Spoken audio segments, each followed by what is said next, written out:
नमस्ते मंडळी. आज माझे ब्रेकफास्ट आणि लंचचे रुटीन तुमच्याबरोबर शेअर करते. नॉर्मली असेच रुटीन असते आमचे. सो मी इथे 3 बटाटे घेतले, ते स्वच्छ धुवून मायक्रोवेव्हमध्ये बॉईल करायला ठेवले. 4-4 मिनटं असे 2 वेळेला ते बॉईल करावे लागतात. जास्त बटाटे असतील तर जास्त टाईम लागतो. सो त्यानंतर मी रात्री छोले भिजायला घातले होते, ते कुकरला लावून घेतले. त्यानंतर एक बटाटा घेऊन तो बारीक किसून त्यामध्ये कांदा, कोथिंबीर, मीठ, हळद, थोडीशी लाल मिरची पावडर, जीरा पावडर आणि आमचूर पावडर हे सगळं घालून आलू पराठ्याचं स्टफिंग तयार करून घेतलं. त्यानंतर विराजच्या टिफिनसाठी मी पराठा बनवून घेतला. आमच्याकडे आलू पराठा जाड चालत नाही. विराजला आणि किरणला दोघांनाही पातळ आलू पराठे आवडतात. सो तसा आलू पराठा बनवून मस्त खरपूस असा आलू पराठा तूप लावून मी भाजून घेतला. त्यानंतर विराजच्या टिफिनसाठी मी त्याचे तुकडे करून मग टिफिनमध्ये भरले. टिफिनमध्ये त्याला थोडंसं दही, साखर घालून दिले आहे.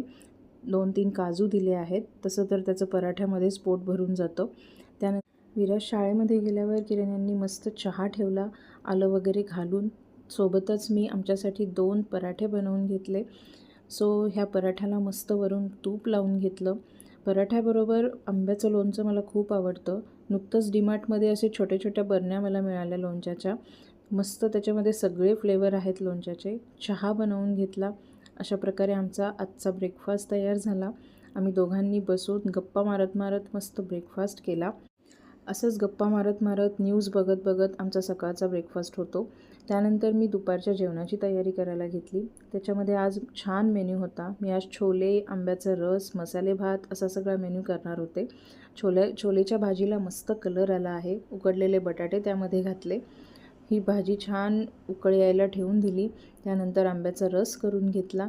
मला लवकर करायचा होता त्यामुळे मी बर्फाचे तुकडे घातले, तो लवकर थंड होईल म्हणून. नंतर तो फ्रीजमध्ये ठेवून दिला. त्यानंतर छोलेची भाजी बघा किती मस्त त्याला तर्री आली आहे आणि मस्त छोले शिजले आहेत. मला 2 प्रकारचे पीठ मळावे लागले, एक पुरीसाठी आणि एक चपातीसाठी.